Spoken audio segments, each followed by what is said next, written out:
성경 말씀 마가복음입니다. 마가복음 10장 13절로 16절입니다.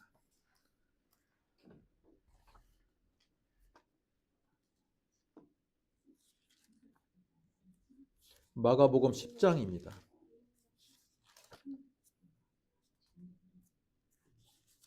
13절에서 16절.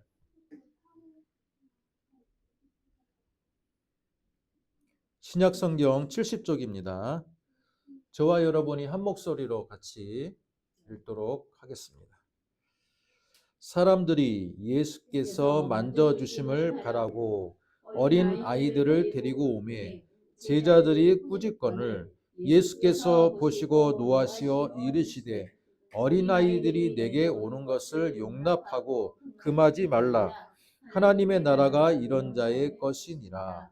내가 진실로 너희에게 이르노니 누구든지 하나님의 나라를 어린아이와 같이 받들지 않는 자는 결단코 그곳에 들어가지 못하리라 하시고 그 어린아이들을 안고 그들 위에 안수하시고 축복하시니라. 아멘. 아멘. 마가복음 10장의 말씀 가지고 다음 세대를 위한 어린이 주일이라는 뜻으로 우리가 말씀을 듣도록 하겠습니다. 따라해 보겠습니다. 다음 세대를 위한 어린이 주일. 5월의 첫째 주는 우리 항상 어린이 주일로서 교회에서 예배를 드리고 있습니다. 또한 다음 주일은 무슨 주일입니까? 어버이 주일입니다. 그 다음 주는 또 스승의 주일이라고 우리는 이야기합니다. 5월달이 되면 이처럼 가정의 달을 맞이해서 어린이와 부모님과 우리 스승을 생각해 보는 귀한 달입니다. 먼저 우리가 어린이 주일을 맞이해서 우리 주변에 어린이들을 한번 생각해 보도록 하겠습니다. 우리 교회에도 초등학생에 해당하는 아이들 이제 다 진학이 되어서 이제 중학교, 고등학교에 이제 이르게 되었는데 우리 교회뿐만 아니라 우리 대한민국 사회가 어린이에 대해서 더 소중하게 생각할 수밖에 없는 환경인 것 같습니다.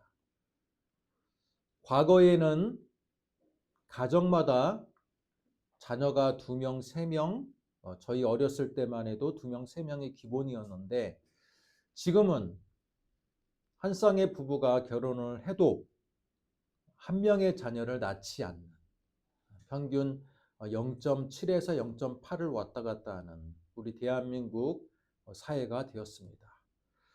그러다 보니 아마 여러분도 느끼겠지만 주변에 아이들을 보기가 쉽지가 않은 그런 환경인 것 같습니다. 놀이터에도 아이들이 옛날처럼 많은 아이들이 뛰어놀지 않고 또 거리를 걷다 봐도 아이들이 그렇게 많지가 않은 것을 피부적으로 느낄 수 있습니다. 저희 어렸을 때는 초등학교에 아이들이 저희 반만 해도 55명에서 60명 사이였습니다. 지금은 어떻습니까? 한 25명 남짓 되는 것 같아요. 절반 이하로 저희 때보다 줄어들었습니다. 아이들이 적기 때문에 꼭 부정적인 면이 있는가만은 아닙니다. 긍정적인 면을 쳐다본다면 무엇이겠습니까? 아이들 한 사람 한 사람에 대해서 교육부든지 또는 우리 사회가 아이들을 귀하게 여기는 것 같아요. 지하철을 탑승해도 아이들이 보이면 옛날에는 흔하게 보였던 아이들이 이제는 그 아이들 하나가 이제 하나하나가 소중하게 사람들이 눈길로서 바라보는 것들을 저는 느낍니다. 아마 여러분들도 여기 학생들도 있지만 자녀가 나중에 결혼하게 되면 반드시 한 명 이상의 자녀들을 낳아서 여러분의 믿음과 또는 여러분의 귀중한 삶의 가치관들을 자녀들에게도 전수하는 그런 일들에 여러분도 동참하시기를 주님의 이름으로 축복합니다. 여러분이 잘 알고 있는 오은영 박사의 이야기를 먼저 하면서 시작하도록 하겠습니다. 오은영 박사의 그 영상 가운데 제가 하나 최근에 재밌게 본 영상의 짧은 영상이 하나가 있습니다. 그 영상의 제목은 현 세대가 자녀를 낳지 않는 이유. 그러면서 그 제목을 클릭해서 제가 보았더니 그분이 그렇게 말합니다. 과거에는 자녀를 낳는 것이 반드시 결혼한 부부의 의무였습니다. 뿐만 아니라 단순히 자녀를 낳는 게 아니라 어떻습니까? 다산을 통해서 많은 자녀를 낳는 것이 굉장히 영광과 축복으로 여겼습니다. 과거의 수렵사회, 농경사회, 목축하는 사회. 여러분, 과거에 많은 사회들이 있었지만 그 사회의 특징은 무엇입니까? 노동력이 필요하다는 겁니다. 때문에 많은 자녀를 낳는다는 건 뭐예요? 그 집안이 노동력이 많아진다는 뜻이고, 그것은 무엇을 말하는 겁니까? 그 마을과 그 지역에서 그 집안이 유력한 집안이 될 수 있는 기본 자격이 된다는 것입니다. 오늘 우리가 어린이 주일 교동문을 읽었다시피 여러분 시편 127편에 나오는 그 말씀을 보면요. 시편에도 똑같은 그 의미가 담겨져 있습니다. 보라, 자식들은 여호와의 기업이요 태의 열매는 그의 상급이로다.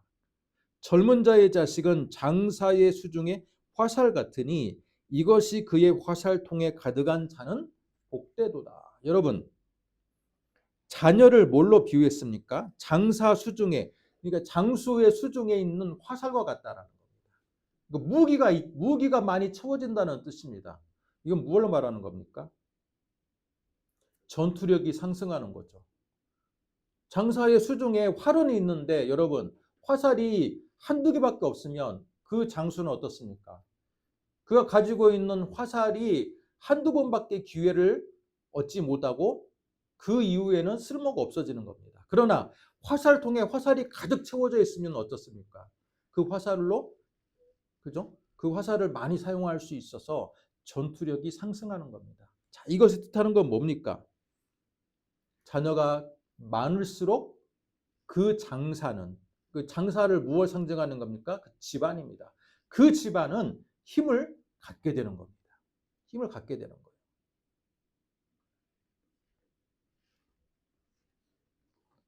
그런데 현대인들이 오은영 박사의 이 설득력 있는 논리에 의하면 현대인들이 아이를 낳지 않는 이유는 뭡니까? 과거에는요. 장사의 수중의 화살처럼 아이를 많이 낳을수록 가정에 보탬이 되고 가정에 힘이 되는 일이었습니다. 자녀를 출산한다는 것은. 그런데 현대인들에게 있어서 자녀를 출산한다는 건 뭐냐면 부담, 희생이라는 거예요. 희생. 과거에는 힘을 과시하고 힘을 얻는 일이었어요. 출산을 하는 게. 그런데 지금은요. 출산을 한다는 것이 희생이라는 거예요. 그렇기 때문에 젊은 사람들이 자녀를 낳지 않아요. 무슨 희생입니까? 대한민국 평균 통계가 나와 있지 않았습니까? 처음에 태어날 때부터 대학을 보낼 때까지 여러분 학비를 얼추 계산했더니 대한민국 평균 2억 내지 3억이라는 돈이 결과가 나왔습니다. 이건 무엇입니까? 대한민국 그만큼 자녀를 하나를 출산하면 그냥 키우는 게 아니라 여러 가지의 많은 비용들, 사회적인 비용들, 교육에 대한 비용들, 여러 가지 비용들이 너무나도 많이 드는 사회라는 겁니다. 때문에 자녀를 출산한다는 건 뭡니까? 그만큼 내가 가난해진다는 뜻이에요. 그죠? 자녀를 출산하는데 그만큼 많은 비용이 든다는 것은 그만큼 내가 가난해질 수밖에 없다는 거. 내가 희생을 할 수밖에 없다는 뜻이 된다는 것입니다. 물론 젊은 사람들 중에는 나는 내 인생은 내가 마음대로 즐기겠다. 자녀를 통해서 내가 경제적으로 손해를 입고 싶지도 않고 자녀들에게 내가 신경 쓰고 싶은 그 에너지를 낭비하고 싶지 않다라는 이기적인 속성 때문에 여러분 자녀를 안 낳는 것도 있어요. 그러나 가장 근본적인 이유는 뭐냐면 내가 너무나도 많은 경제적인 또는 시간적인 그 소비를 해야 된다는 것이에요. 그만큼 사회가 어떻습니까? 과거와 현재는 많이 변화가 되었다라는 거예요. 많이 변화가 되었습니다. 누구도 자녀를 낳는 것을 생각을 안 해. 그만큼 내 인생이 뭐 어때요? 손해를 본다라고 생각합니다. 그러나 조금 더 우리가 한 세대만 저의 한 세대만 거슬러 올라가면 과거에 있는 어르신들은 어떻게 생각했습니까? 자녀를 출산하는 게 우리 가정이 그죠? 희생이 아니라 물론 희생도 있지만 우리 가정이 더 유력한 집안이 된다는 뜻이었어요. 노동력이 생기죠. 그죠? 그걸로 인해서 더 많은 농지와 더 많은 육체적인 일들을 함으로 인해서 경제적인 부가 창출이 될 수 있다는 뜻이었어요. 어떻습니까? 그런 것 같아요. 그런 것 같습니까? 이분의 분석이 맞는 것 같습니까? 저도 심적으로 동의를 해서 제가 여러분에게 소개를 하는 것입니다. 누구와 누구도 자녀를 낳는 것을 이제는 반가워하지 않고 부담스러워하는 시대가 되었습니다. 자, 이런 시대에 제가 오늘 말씀의 제목 무엇으로 잡았습니까? 다음 세대를 위한 어린이 주의. 여러분, 자녀를 낳지 않는데 무슨 어린이 주의를 다음 세대를 생각하고 그러는 사회적인 분위기가 형성이 안 되고 있다는 것 자체가 좀 안타깝습니다. 과연 우리 대한민국 특히 한국 교회는 다음 세대를 위한 관심과 교육적인 준비와 실제로 어린이들을 위해서 다음 세대의 신앙의 유산을 전수하기 위해서 우리 노력하고 있는지 한번 우리는 생각해 보아야 됩니다. 여러분이 생각할 때는 우리 한국 교회 어떻습니까? 다음 세대를 위해서 여러분 신앙의 유산을 전수하기 위해서 노력하고 있습니까?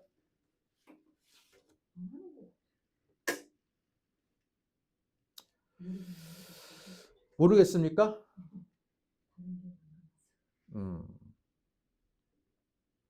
확실한 것은 오늘 어린이 주일 예배인데 어린이 주일 예배이기 때문에 제가 하는 얘기가 아니라 우리 대한민국 한국 교회의 어린아이들의 숫자가 그죠? 교회에 출석하는 어린아이들의 숫자가 확연하게 줄고 있다라는 거. 제가 설교 때마다 몇 번씩 강조했던 이야기인데 실제로 그래요. 1000명이 출석하는 교회에도 실제로 교회 학교 아이들은요 100명이 채 안 됩니다. 작년 숫자의 10분의 1도 안 되는 교회들이 부지기수입니다. 심지어 20분의 1, 30분의 1밖에 안 되는 교회도 있어요. 제 후배가 교회 학교에서 오랫동안 교육전사로 있었는데 그 후배를 통해서 이야기를 들어보면 서울에 있는 교회예요. 근데 이 작년이 한 500명, 600명이 출석하는데 아이들은요 20명, 30명도 채 안 돼요. 무엇을 말하는 겁니까? 우리들의 어른들의 신앙, 장년들의 신앙의 그 유산들이 전수가 제대로 안 이루어지고 있다는 겁니다. 전수가 잘 안 이루어지고 있어요. 첫 번째 이유는 출산율의 감소 때문이기도 하고 두 번째 이유는 자녀가 있어도 굳이 어른들, 부모들이 자녀들에게 교회 학교 출석하기를 그렇게까지 적극적으로 권유하지 않는다는 거예요. 저희 어렸을 때는 어땠습니까? 부모님이 안 가면 막 그죠? 큰일 난 것처럼 막 어떻게 해서라도 깨워서라도 부모님이 보내던 시절이 있었는데 지금은 종교의 자유. 부모 역시도 나는 우리 부모님에 의해서 교회를 다니게 되었지만 우리 자녀에게만큼은 내가 신앙의 자유를 주고 싶다. 여러분 그게 굉장히 멋있는 말처럼 들리지만 어떻습니까? 어떻습니까? 자녀의 영혼을 죽이고 있는 거예요. 여러분 오늘 말씀으로 우리가 넘어가도록 하겠습니다. 예수님 당시에 여러분 어린아이들의 위치는 어떠했을까요? 어린아이들이 갖는 여러분 사회적으로 지위를 따져보면 어땠을까? 세계사적으로 여러분 접근한다면요. 사람의 그 한 사람의 인권을 세계인들이 비로소 주목하기 시작했을 때가요. 언제였을까요? 200년 전? 산업혁명 때? 그 이전에 뭐 르네상스 시절? 또는 2000년 전에 로마 시절? 언제였을까? 역사적으로 보면요. 사람 개개인의 인권에 대한 존중 의식을 갖게 된 게 불과 100년도 안 됐습니다. 1948년도에 여러분 세계 인권 선언문이 유엔에서 비로소 채택이 되었는데 그 인권 선언문을 읽어보면 어때요? 이제는 한 사람이 갖고 있는 인권에 대해서 비로소 존중하고 세계적으로 합의가 이루어지던 시대가 비로소 몇 년도예요? 1948년입니다. 뿐만 아니라 유엔 아동권리 협약은요. 1989년에 비로소 그게 세워졌어요. 그러면 몇 년입니까? 불과 36년밖에 되지 않았어요. 전 세계적으로 사람의 인권에 대해서 비로소 사회적인 합의가 이루어지던 시절이 100년이 되지 않았고 심지어 아이들에 대한 아동 보호, 아동의 인권에 대해서는요. 불과 50년도 되지 않았다는 겁니다. 그렇다면 예수님 당시로 넘어간다면 어땠을까? 아무리 하나님의 백성이고 하나님의 율법을 그죠? 철저하게 순종하던 그들이었지만 그들 역시 한 사람 한 사람의 인권과 한 사람 한 사람 아이들에 대한 이 존중은요. 예수님 당시의 사회에서도 그다지 높지 않았다라는 거예요. 관심도가 높지 않았어요.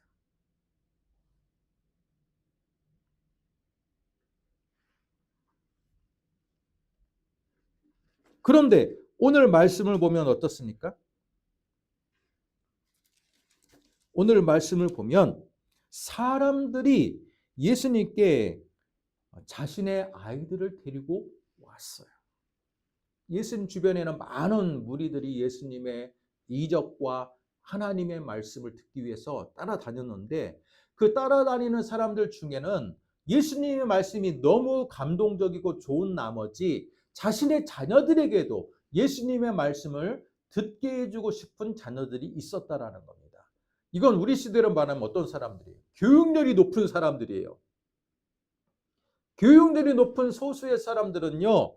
예수님의 그 무리에 자신의 자녀들을 데리고 와서 예수님의 이적과 예수님의 말씀을 듣게 했습니다. 그리고 나서 예수님이 쉬실 때 오늘 말씀 13절 사람들이 예수님이 한 번이라도 우리 자녀들에게 머리라도 쓰다듬어 주기 위해서 그것을 바라고 자신의 자녀들을 데리고 왔어요. 그런데 그것에 대한 예수님의 제자들의 반응은 어떻습니까? 13절 봐보세요. 제자들이 꾸짖었어요. 여러분, 제자들이 왜 꾸짖었을까요? 예수님의 쉬시는 시간을 방해해서?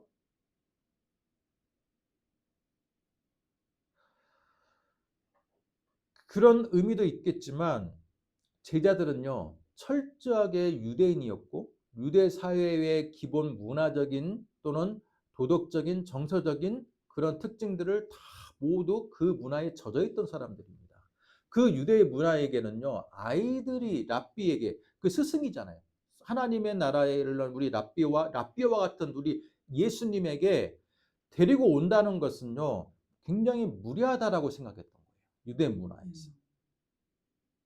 그러니까 그만큼 아이들에 대한 지위가 낮았다라는 겁니다. 왜? 아이들은 아직까지 성인만큼의 노동력을 어때요? 발휘하지 못하잖아. 그죠? 똑같은 일을 해도 어린 만큼의 힘을 발휘하지 못하기 때문에 노동력으로도 별로 가치가 없고 실제로도 지적으로도 아직 완전히 성장하지 않았기 때문에 대화도 잘 안 돼, 어른들하고. 그러니까 어른들 중심의 사회에서 아이들은요, 나중에 크면 모를까? 크면 우리 사회에, 그죠? 일원으로서 우리가 인정을 해주는 성인식을 치르고 나면 우리 사회의 일원으로서는 인정해 줄 수 있겠지만 성인식을 치르지 않는 아이들은요, 아직 노동력도 안 돼, 사회적으로는 구성원으로서의 그냥 온전한 어른 중심의 사회의 일원이 될 수가 없었던 거예요. 그러니까 한마디로 무시를 당하는 거죠. 그 당시 유대 문화가 그랬다는 거예요. 그렇기 때문에 예수님 제자들 역시 아이들이 오니까 사회적으로 어린아이들을 무시하는 그런 환경에서 제자들이 자랐기 때문에 어때요? 제자들이 야! 가! 우리 스승님 피곤하셔. 가까이 오지 마. 그렇게 했겠죠. 자, 그것을 본 예수님의 반응이 어떻습니까? 예수께서 보시고 노하시어 이르셨다. 화나셨습니다. 예수님이 그 분노하셨습니다. 그러면서 어떻게 말씀하십니까? 어린아이들이 내게 오는 것을 용납하고 금하지 말라. 하나님의 나라가 이런 자의 것이니라. 예수님은요, 어린아이들이 갖고 있는 그 자체의 가치를 인정해 주었다는 겁니다. 유대 사회는 어린아이가 갖고 있는 그 자체를 인정하지 않았어요. 미성년자는 사람 축에도 끼지 못했습니다. 성인 중심의 사회, 그죠? 능력 있고 힘세고 뭔가의 자신의 능력을 발휘해야지만이 그 사람의 가치를 인정해주는 사회였어요. 아무리 유대인의 사회가 요즘 구약 성경을 갖고 있고 구약 성경에서 창세기 3장 뭐라고 말씀하십니까? 모든 사람들은 하나님의 형상으로 창조되었다. 또는 하나님께서 뭐 진흙으로 이 사람을 창조하시고 생기를 불어넣어서 비로소 아담이 되었고 하와가 되었다. 그 인류의 조상이 우리다라고 그들은 그렇게 알고 있었고 믿고 있었지만 그것은 성경의 이야기이고, 그죠? 유대 중심의 사회는 아직도 어른 중심의 사회였고 심센 자들이 더 대우를 받는 사회였다는 것을 우리는 이 짧은 본문을 통해서 짐작해 볼 수가 있다는 거예요. 그러나 예수님은 그렇지 않았어요. 어린아이들이 내게 오는 것을 금하지 말라. 예수님은 어린아이도 하나님의 귀한 영혼으로 보시는 거예요.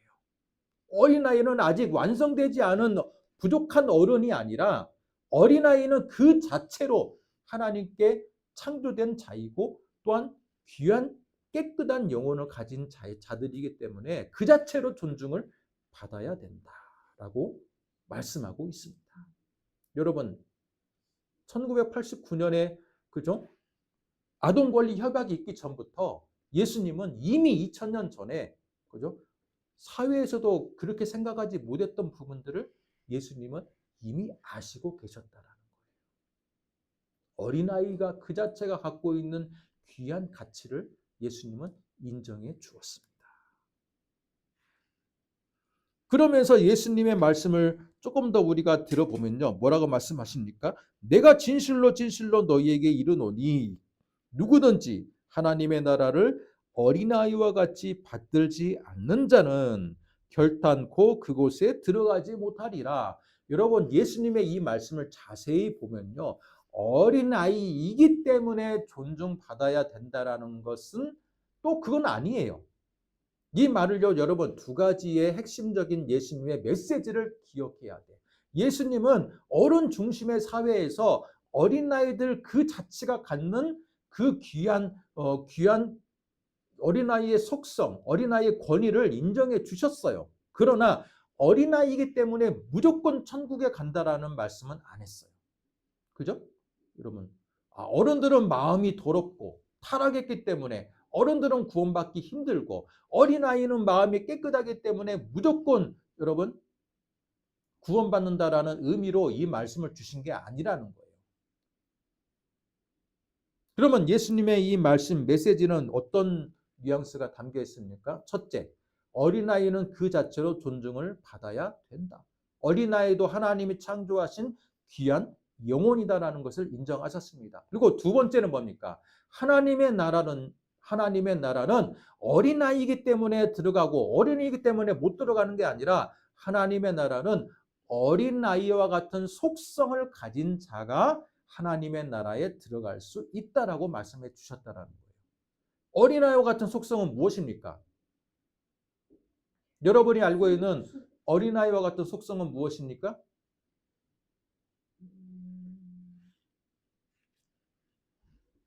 어린아이와 같은 속성, 본능적인. 떼 부리는 거, 고집 부리는 거, 본능적인 거, 단 거 좋아하는 거 아니에요. 예수님이 주목하는 어린아이와 같은 속성은 무엇이냐? 여러분, 어린아이와 같이 받들지 않는 자, 또는 예수님이 14절에 하나님의 나라가 이런 자의 것이니라라는 말 속에 담겨있는 어린아이의 특징은 무엇이냐? 전적으로 부모를 의존하는 거예요. 의존성. 아직 미성년자이기 때문에 그들은 독립적으로 결정하고 독립적으로 행동하는 게 아니죠. 누구를 의지합니까? 부모님께 의존하는 거예요. 자, 이것을 하나님으로 바꿔봅시다. 주어를. 그러면 하나님께 전적으로 의존하고 하나님을 전적으로 신뢰하고 하나님께 의뢰하는 자. 그게 바로 하나님의 나라에 들어가기에 합당한 자라는 거예요. 근데 그 속성이 어른에게는 잘 발견이 안 돼. 누구에게 발견이 됩니까? 어린아이에게 발견이 돼요. 어린아이는 엄마 아빠한테 항상 묻잖아요. 엄마 이거 해도 돼요? 저거 해도 돼요? 그래요, 안 그래요? 안 묻습니까? 하여튼 묻잖아요. 묻습니다. 그래도 어른들에 비해서는 자주 묻잖아요. 여러분이 부모님한테 지금 인생의 상담을 합니까? 이미 여러분은 다 자랐기 때문에 여러분 인생을 스스로 결정하고 스스로 판단할 수 있잖아요. 그러나 어린아이들은 아직 미숙하기 때문에 어떤 문제가 생기거나 또는 어떤 고민이 생기면 부모님한테 묻습니다. 그 속성이 어린아이와 같은 속성인데 예수님이 보시기에는 이 속성이 하나님을 실제로 어린아이가 부모를 의존하는 것처럼 하나님께 신뢰하고 하나님께 묻고 하나님께 구하는 그런 자가 하나님의 나라에 들어가기에 합당한 자다라고 말하고 있는 것입니다. 두 번째 속성은 뭡니까? 순전하잖아요. 아직 마음에 때가 안 묻었잖아요. 어른들에 비해서. 그래요, 안 그래요? 아직 세상을 모르니까.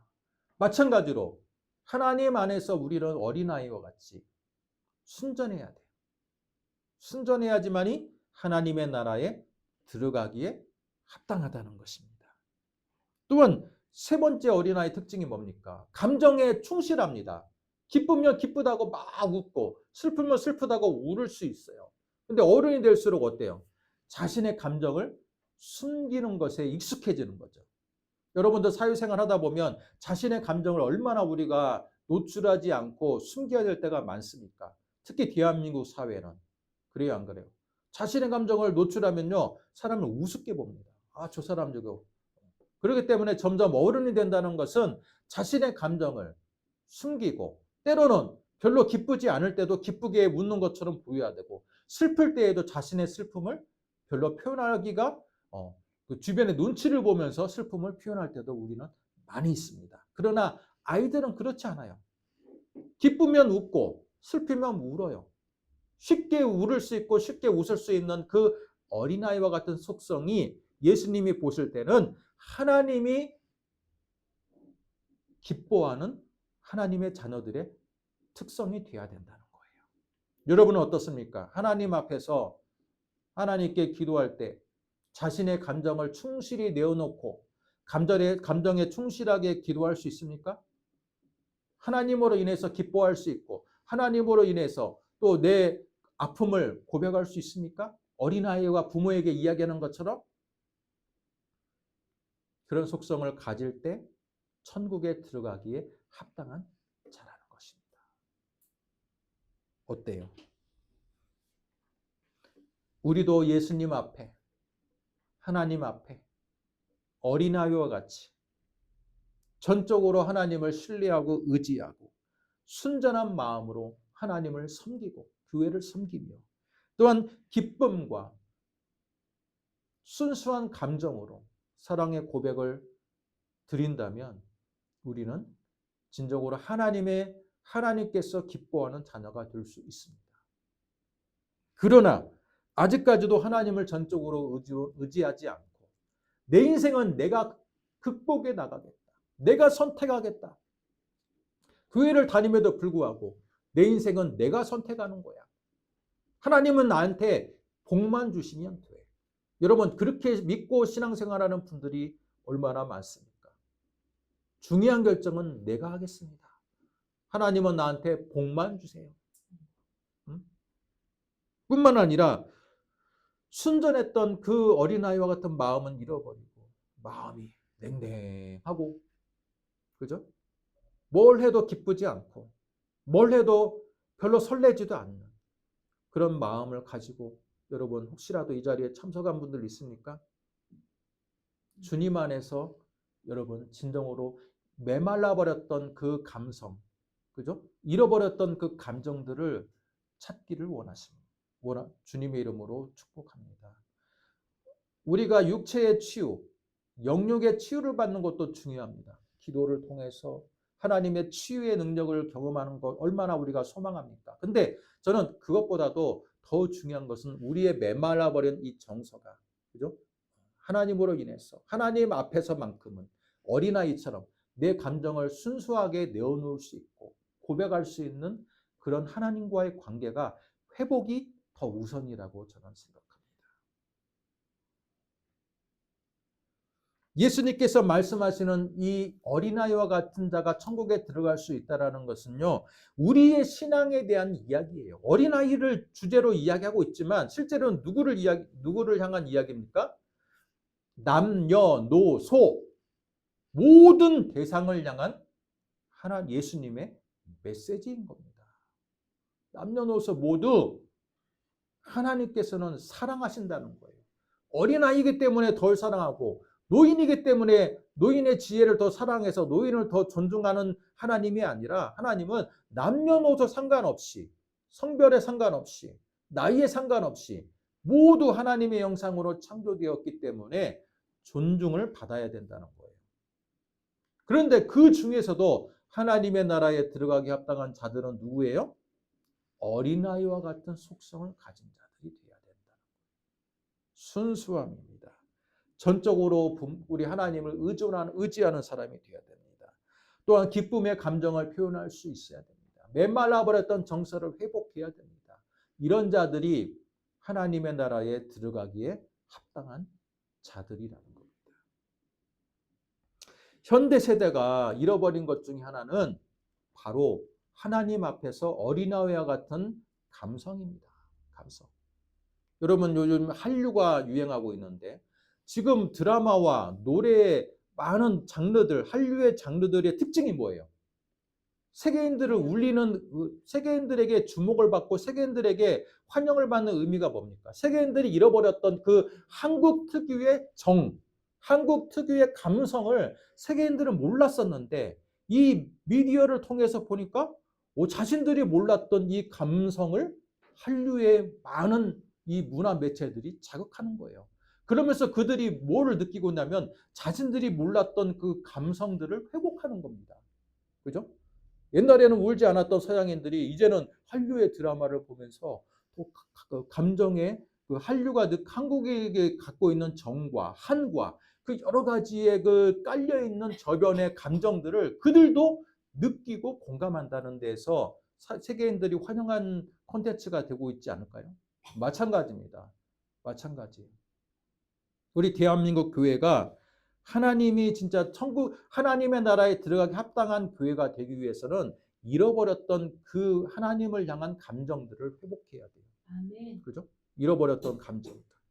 또 어린아이와 같은 순수함을 회복해야 돼요.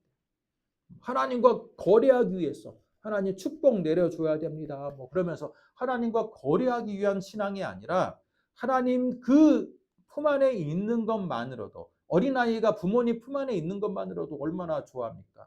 그죠? 잘 뛰어놀죠. 그러나 부모를 잃어버린 아이들은 어때요? 아무리 거기 다른 시설에서 사회복지 시설이나 또는 양부들이 잘해준다 해도 친부모를 잃어버린 아이들은 뭔가가 그늘져 있고, 그죠? 뭔가가 정서적으로 되게 어려움을 겪고 있는 것이 사실이잖아요. 마찬가지. 우리가 하나님 아버지가 우리 아버지라고 우리가 믿는다면 그 하나님 아버지의 품 안에서 우리의 잃어버렸던 그 감정들을 찾고 하나님이 주시는 그 샬롬, 평강을 찾을 때 우리는 진정으로 하나님의 백성이 될 수 있다라는 것입니다. 자, 그래서 오늘 메시지는 두 가지입니다. 첫째, 예수님은 어린이 주일에 맞게 어린이 그 자체의 인격과 존재를 존중해 주고 있다. 그러니까 오늘 이 메시지, 이 본문이 어린이 주일의 본문에 맞는 것이죠. 두 번째, 그러나 예수님은 어린이의 그 존재 자체만 존중해 주는 게 아니라 더 나아가서 하나님의 나라에 들어가기 합당한 사람의 모습을 어린아이에 빗대어서 우리에게 교훈을 주고 있다라는 거예요. 이건 모든 남녀노소에게 주는 교훈이에요. 그죠? 그 교훈이 바로 어린아이와 같은 순전함, 하나님을 전적으로 의존함, 순전한 우리의 감정을 타출하고 하나님 앞에서 이야기할 수 있는 그 막역한 관계. 그죠? 그것이 회복될 때 우리는 하나님의 나라가 더 풍성해질 수 있고 하나님의 나라에 들어가기 합당한 자들이 될 수 있다라는 거예요. 여러분, 안타깝지만 제가 이렇게 가정의 달을 맞이해서 어린아이에 대한 주제로 말씀을 드리고 있지만 안타깝게도 교회는 굉장히 젊은 세대부터 해가지고 어린아이들이 교회 학교 아이들이 적을 뿐만 아니라 또 우리 한국 사회 한국 교회에 더 주목해야 될 부분은 무엇입니까? 젊은 세대들이 많이 떠나고 있어요. 탈교회 현상이 두드러지게 나타나고 있습니다. 여러분은 그런 현상을 어떤 이유 때문이라고 여러분 생각하십니까? 어떤 이유 때문에 그렇다라고 생각 드세요? 한국 교회의 젊은 층들이 탈교회와 교회에서 공감대를 못 느끼는 교회에서 공감대를 못 느낀다. 맞습니다. 교회에서 왜 공감대를 못 느낄까요? 교회에서 여러분 설교하는 목사님 또는 교회 당회를 구성해서 장로교 같은 경우는 여러분 중요한 의사 결정을 하는 그 당회라는 기관이 대부분 노인들이에요. 그렇습니까? 안 그렇습니까? 장로 되려면 대부분 50대 이상, 60대 장로들, 70대 장로들이 대부분 교회에서 그런 분들, 사회의 노년층들이 주로 교회의 최고의 권위를 가진 사람으로서 목회의 일과 당회의 구성이 되어서 교회의 가장 중요한 일들은요, 젊은이들이 결정하는 게 아니에요. 그래요, 안 그래요? 물론 젊은이들로 인해서 젊은 교회들은 젊은 대표들이 모여서 중요 의사결정을 하겠죠. 그러나 제가 알고 있고 여러분이 알고 있는 대부분의 교회들은 어때요? 목사님도 연세가 드셨고 당회를 구성하는 장로님들도 시무 장로님들도 연세가 드셨고 젊은이들은 재직회라는 명목이 있지만 실제로 장로교 틀 안에서는요. 재직회가 힘을 발휘하는 게 아니라 모든 절대 주권이 누구에게 있어요? 당회에 있어요. 당회. 그러다 보니 젊은이들은요. 젊은이들의 의사결정을 표현하고 해도 받아주지 않아요. 노인층에 해당하는 그 당회에서 몇 명의 소수에 있는 그 당회원들만이 교회를 건축하고 또는 교회를 이전하고 또는 교회의 중요한 의사결정을 소수의 사람들이 독점하고 있다는 거예요. 지금과 같은 민주주의 시대에 교회만큼은 민주적이지 않고 굉장히 권위적으로 의사가 결정되고 있어요. 그런 환경에서 젊은이들이 여러 번 자신들의 의사를 표현하지만 그게 묵살이 되는 경험을 하다 보면 어떻습니까? 결국 교회를 떠나는 거예요. 하나님이 기뻐하는 교회는 어떻습니까? 모든 사람들의 의사들이 존중받기 위해서는 젊은이들의 대표도 당회에 구성이 돼야 돼요.